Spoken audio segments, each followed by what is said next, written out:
parang Nagaraya Falls. Uy, dami. Kita na natin, ang ganda. In this crazy life we live, we all need someone to hold, a friend to light the way when the world starts to unfold. Okay, time check, 4:47 AM. Halos 5 AM na. And we are back with another video. So, for today, sasalubungin namin ang Baguio. Papunta kami ng Baguio. Ang daan namin ay Balico, Pangasinan, tapos Baguio. Yan ang trip namin yun. Kaya kanina nakatingin yung mga tao sa amin, kasi nga may bagyong paparating. Pero dating gawin, iskipan natin tong madilim at saka yung mga usual na daan. Tapos kapag nandun na tayo sa kakaibang lugar, doon tayo mag-vlog.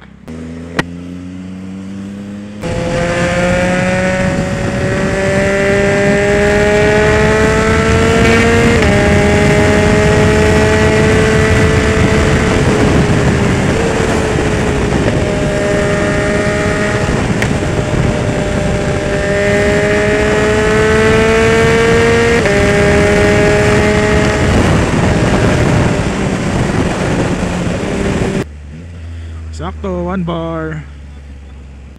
So ito maganda kapag kasama sa airpot, nakakalibre tayo ng gas. Ang laking tipid nito pag gantong mga long ride. Ay, tumapo. Sira-sira na tong, ayan. Ito, basag na kasi tapos umaangat na. So baka mamaya malabo yung camera natin. Tanggalin ko muna yung sing-sing. Masakit. Okay. Saktong 6 AM, SCTEX na. Tumutungo yung side mirror ko, nakakainis. Lagi ko na lang inaangat. Hindi ko rin kasi naayos yan eh. Hindi ako prepared sa ride na to. Akala ko talaga ika-cancel namin kasi nga super typhoon. Natuloy. Hindi ako nakapag-prepare. Ala, may kumuti tayong hyper. Tatay kong vlogger.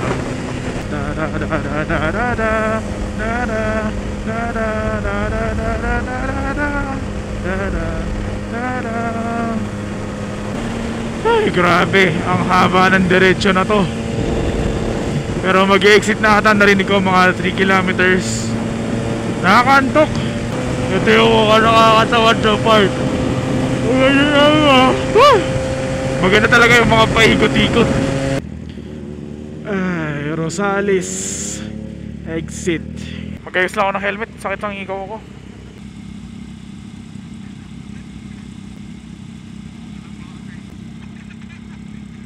Kaya na may nakita kami na parang turn left papuntang Baguio, pero dumiretso kami kasi nga mali ko yung target namin, Tayo.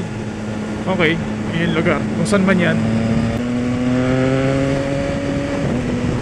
So yan, yung mga ganong counterflow, nako-call na nila yon. Kaya okay din na nasa likod. Yan, mga ganitong tulay na yun, nagiging province na. Ganito. Nag-iingay lang ako dito eh. Sarap pala ba bumamba kapag hindi ako yung gumastos ng gas. Buti na lang anak tayo ng kontraktor. Kontraktor na lumalaban ng patas. Yes. Gutom na ako mga sirs. Ano to? Welcome Barangay Nagkasya Kaisa. Nag-overshoot ako. Hindi na ako marunong lumiko. Ang bilis ko pala. Hairpin pataas pala to. Ito na ba yun? Yung mali ko talaga na ano? Wala pa? Yeah. Hindi tayo magdadamot dyan.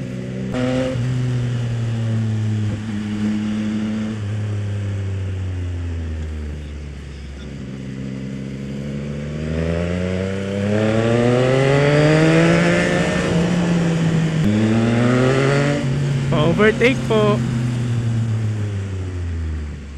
Paalam pa eh, no? Thank you.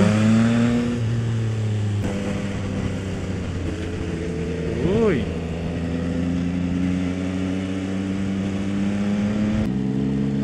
Oh, yan ang ginagawa nyo dyan. Yeah, hawak mo pa yung buhok mo, ha? Alam namin eh na si Uwan, no? Konti na lang. Yun, no? Ang ganda. Kuya, natanggal. Ikot, ikot. Ito na yung ano, U-turn. In this crazy life we live, we all need someone to hold, a friend to light the way when the world starts to unfold. Through all the ups and downs, the highs and lows we share, we'll stick together, ride or die. Let's show we really care. Through thick and thin. Hindi naman nakita sa camera, so walang namang ebidensya. Pag binenta to, never been dropped. Anong nangyari? Hinangin. Takting yung motor, hinangin. Magaan kasi masyado yun. Walang iya. Pag mga ganyan talaga wala akong silbi, lagi lang akong kumukuha ng camera. Nakita ko lagi eh. Lagi kami. Walang kwentang tao. Nag-aasama. Wait sa pagtaas. Wait sa pagtaas. Slow down, slow down.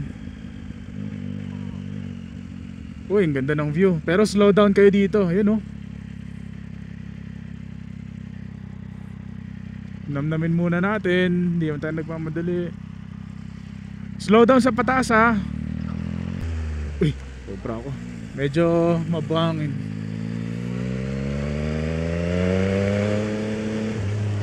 Buhangin ulit, buhangin. Slow down. Ingat kayo, ingat. Uy, tae. Dumulas. Madulas, ha, madulas.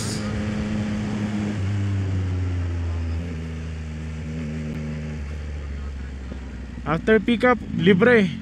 Hairpin kanan. Kaya ayoko nung nasa harap. Ang daldal mo dapat eh.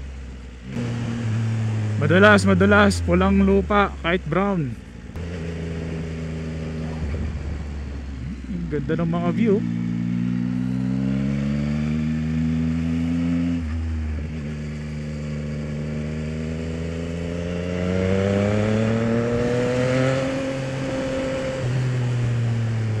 Sarap, lamig. Buhangin. Ingat, ha, buhangin. Uy, taas na natin. Uy. Didiretso ko sa bangin.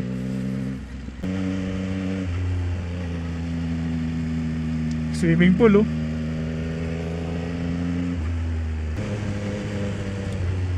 Lumalamig na.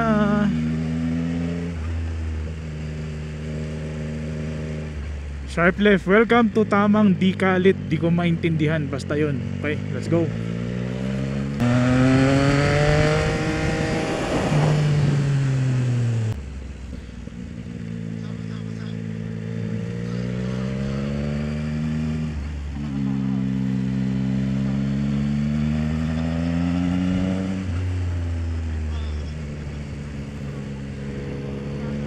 Ganda, ano?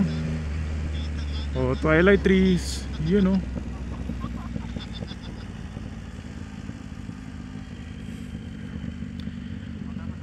Sige lang, sinusulit ko lang yung ano, yung tsura.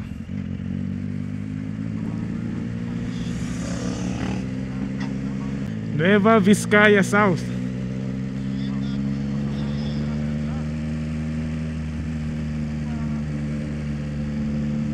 Ganda ng mga puno-puno dito.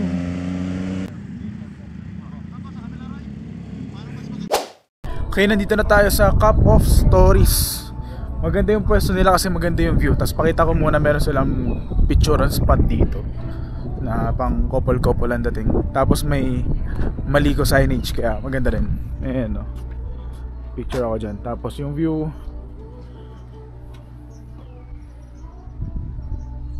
ang ganda, solid. Swerte namin kasi kahit na may paparating na bagyo, maganda. So far, maganda yung binibigay na panahon. So sana magtuloy-tuloy kasi marami pa tayong ride. Punta pa tayo ng Baguio. Dikit tayo ng sticker. Buti may 2 piraso pa ako.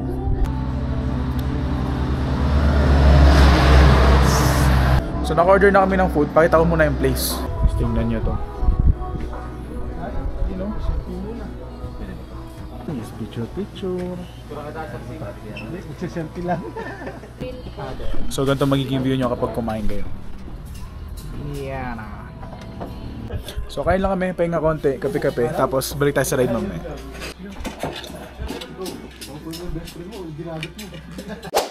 Okay, so tapos na kami kumain doon sa Cup of Stories. Okay naman yung food niya, yung presyo sakto lang, maganda yung view, presko, malamig. Magkambuklaw muna kami. Ang problema, antok na ako, nakakapikit na talaga ako. So hindi naman ako antukin sa mga drive noon, tapos hindi ako natatakot. Ngayon, parang iba. Hindi ko sigurado kung kakayanin ko yung ride. Parang gusto kong magpaalam na mag-overnight muna somewhere. Kaso parang ang pangit naman nun. Ako rin mahihirapan kinabukasan. Pero nakakapikit na talaga ako. Uy, ang lalim. Oh, grabe, sobrang inaantok ako. Kasi hindi nga ako nakatulog. Parang 10 minutes lang. Sana ma-upload ko to para ibig sabihin hindi ako nakatulog. Wah! Lapit ko na pala. Oh my goodness, naantok talaga ako. Woo! Nawawalan ako ng malay. Delikado to, kailangan ko matulog. Antayin ko lang yung gas station. Mag-unmute muna ako. Nakakatulog talaga ako. Ang pupuntahan namin ngayon, kakainan at saka pagpapahingahan, nasa 63 kilometers pa. So sure ako na hindi ko na kaya kasi talagang kanina pumipikit na ako. Merong McDonald's na 15 kilometers. Huwag kayong magra-ride ng ganito ng walang tulog. Oh my goodness, mali talaga. Nag-basketball pa kasi ako kagabi. Nagpalit sila ng plano. Sasamahan na lang nila ako sa McDo. Tapos ika-cancel kung saan kami magla-lunch. Doon sa Lolo something. Nakakaya. Dami nangyayari ah.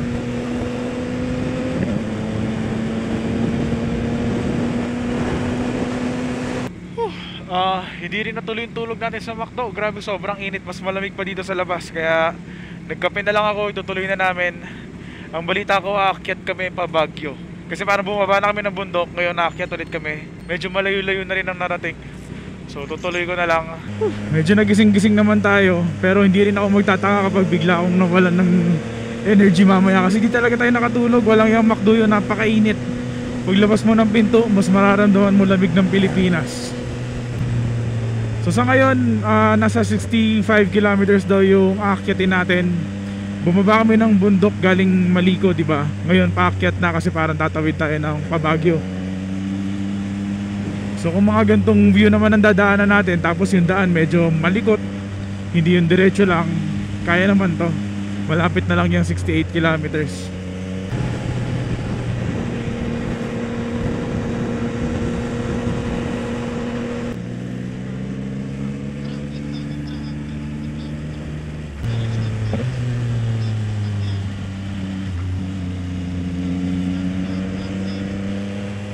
Welcome to Tidang Village.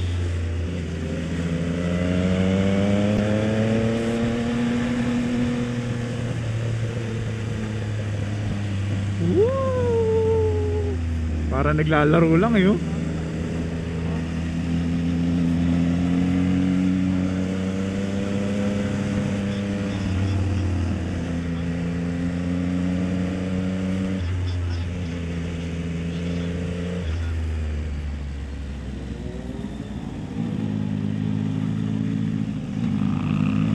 Sinamahan lang kita.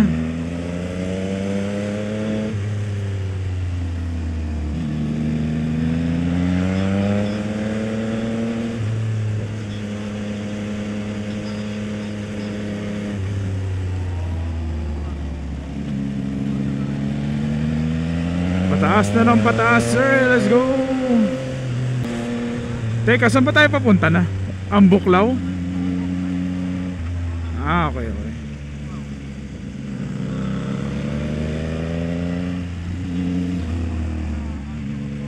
So itong part na to, hindi na to part ng Maliko. Tapos na tayo doon. Oy. Mamaya gusto ko makuna ng camera, dumiretso ko doon.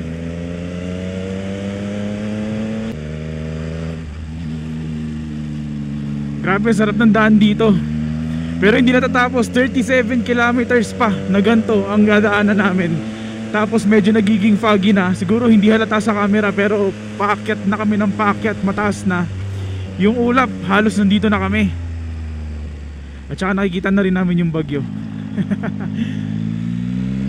Sumal pag-overshoot. Pero ang sarap, ang lamig. No, kanina pa ganito. Para lang naglalaro. Ayan, kita nyo. Pumunta kami dyan. Wala nang makita. Ang mahirap lang yan, sobrang babagal kami kapag ginabutan na kami ng ulan tapos basa na yung sahig. Kasi delikado na yun, mahirap na yun, madudulas ka na talaga. So ito na-enjoy pa namin. So totoo lang, pasalamat na rin kasi na-enjoy namin ng ano ba, tingin ko more than half na rin naman yung biyahe namin. Tapos na rin yung mga twisties. Ano na rin, swerte na rin para sa isang araw na paparating ang super typhoon. Kasi nga 'di ba sinasalubong namin yung uwan, bagyong uwan. Pero hindi naman yung sinadya namin. Talagang sumakto lang sa schedule namin na anniversary ride ng Adventureros. Yun nga pala yun. Slow down. Parang nanggaling tayo dito. Highest point? Dulas.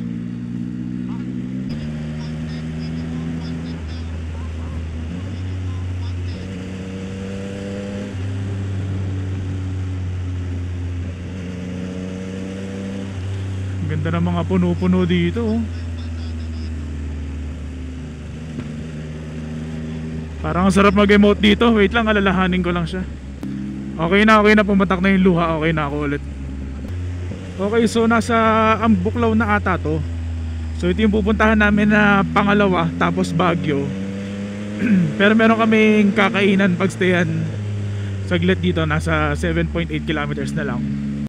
Okay, so nakarating na kami dito sa pagstayan namin. Pahinga kami saglit, kain. Ganda ng view. Okay na, kita na natin. Ang ganda. Solid to ah. Anong pangalan nito? Ito yun, Lolo Conscious. Conscious. Ambuklaw Dam. May energy na, may battery pa kasi nakapagpahinga tayo dito sa Lolo something. Hindi ko na naalala. Ayun, ang ganda oh. In fairness maganda yung mga lugar na pinuntahan namin, yung kinainan namin, kasi parehas may magandang view. Tapos yung food okay, masarap naman. So ngayon ang pupuntahan namin ay itong Ambuklaw Dam. Yun na rin yung dam na nakita natin sa baba, pero lalapitan natin at saka may picturean nata doon kasi nandito na rin naman daw. So okay na rin. Tapos papunta doon sa tutuluyan namin sa Baguio. Doon ko na rin i-end yung vlog. 1.5 to maybe 2 hours max. Yun ang time natin. Time check 3:48 PM. Mahasa yung left right mo dito. Pataas at pababa pa.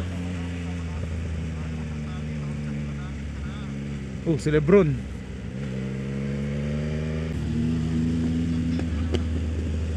Whee! Sheesh, ang sarap. Ang sarap mo, Pia.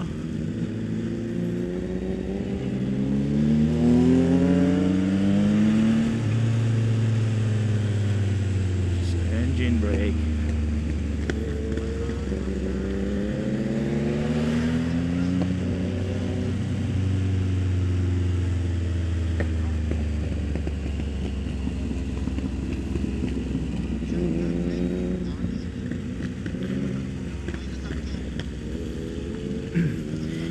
Ilang kilometers pa tong Corbada? 45? Yun oh.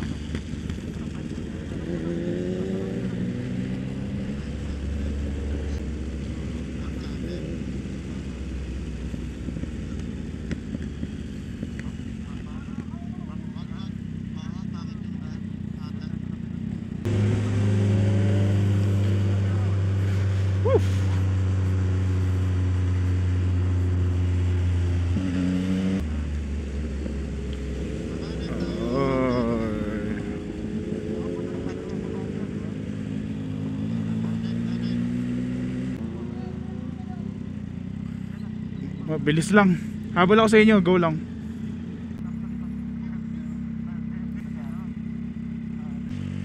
Sila ba yun? Umakyat kaya sila? Umakyat kayo dito sa parang twisties.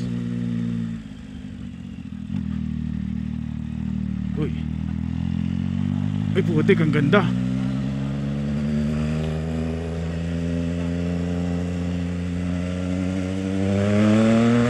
Aray ko.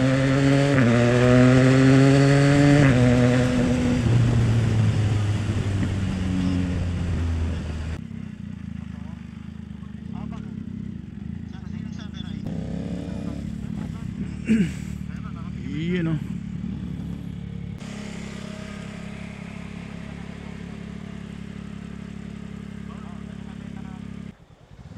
Yun o, parang Nagaraya Falls.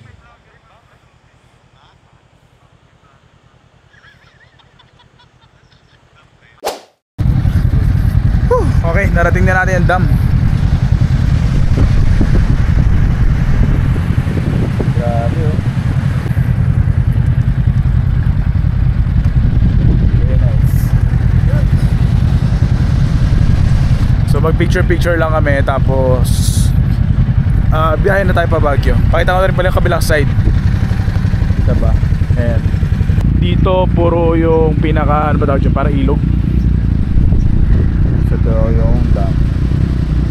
Bawal daw mag-stay dyan. Ito yung pinaka-bridge. Pero pwede ka naman tumawid, tapos mag-picture ka kung nasan kami. Pero bawal mag-stay doon. So mag-picture taking lang kami. Balik tayo mamaya kapag ride na. Tuloy natin ng konti papuntang Baguio. Kapag gantong nakaslant, hindi kayo magta-turn ng paharap.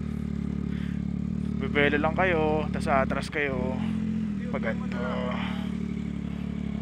Yan, hanggang okay na yung posisyon. Actually, bitin pa nga eh. Isa pa. Yan, lateral. Tapos, tsaka nyo ibabagsak pa ganyan. Hindi kayo liliko ng paharap or pataas. Ibagsak nyo yung motor pababa. Doon kayo magta-turn. O, diba? Panood ko lang din yan. Tapos, ina-apply ko rin bago ko mapanood. So, parang na-confirm ko lang. Para lang may share din ako sa inyo. Para dun sa mga hindi nakakaalam.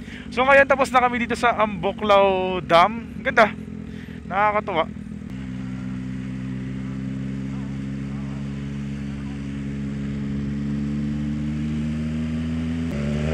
Uy, dumulas.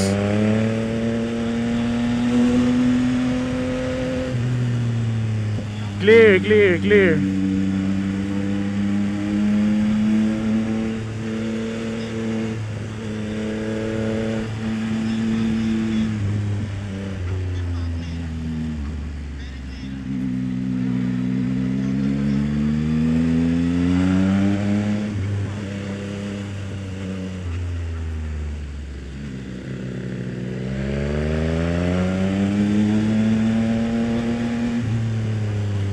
Van 1, Van 1.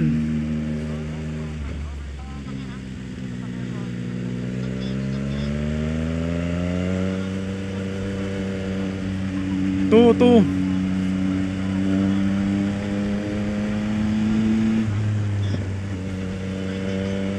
22 kilometers na ganito pa. Van 1, Van 1. Motor 1. Motor 1. After nun, clear.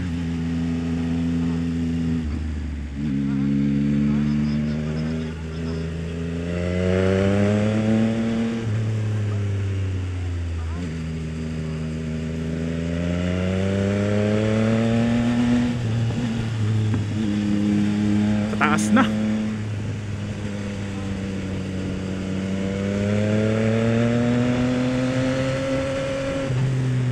Grabe yung buwelo ng Montero ah.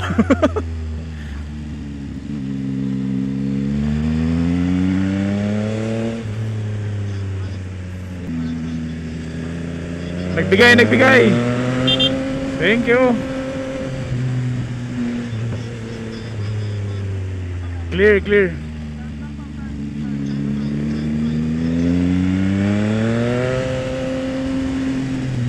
Sharp left.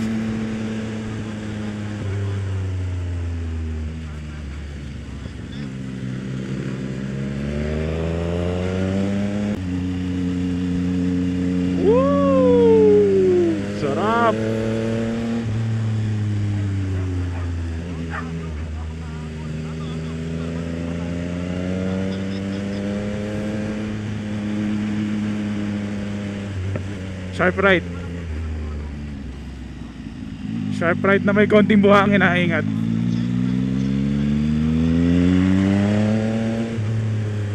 U-turn left. Tama raw, 1. Tama raw. 2. Tama raw, 2.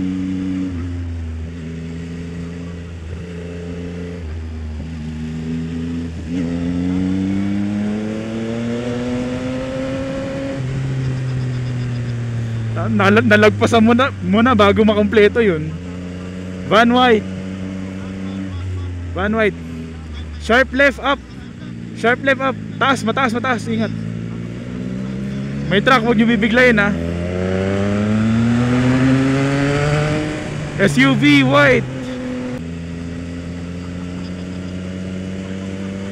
Tayo, sarap ng banking natin. Sarap ng panahon pa.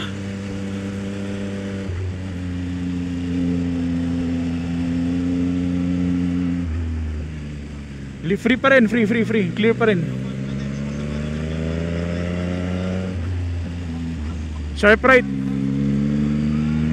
Taas, oh. Para kami naka GP dito. Medyo wet.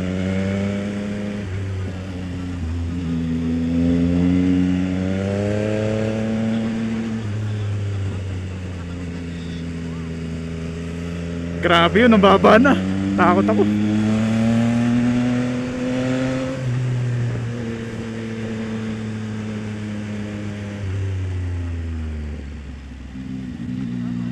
Blind right. Pick up orange.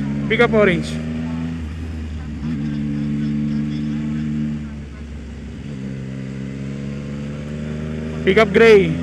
Pick up white pala.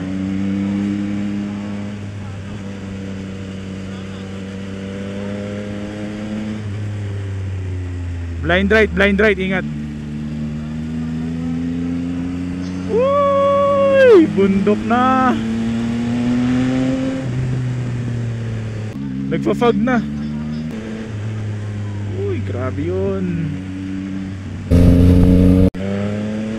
Oh, kaya may lumalabas. Nagbigay hanggang sa akin lang.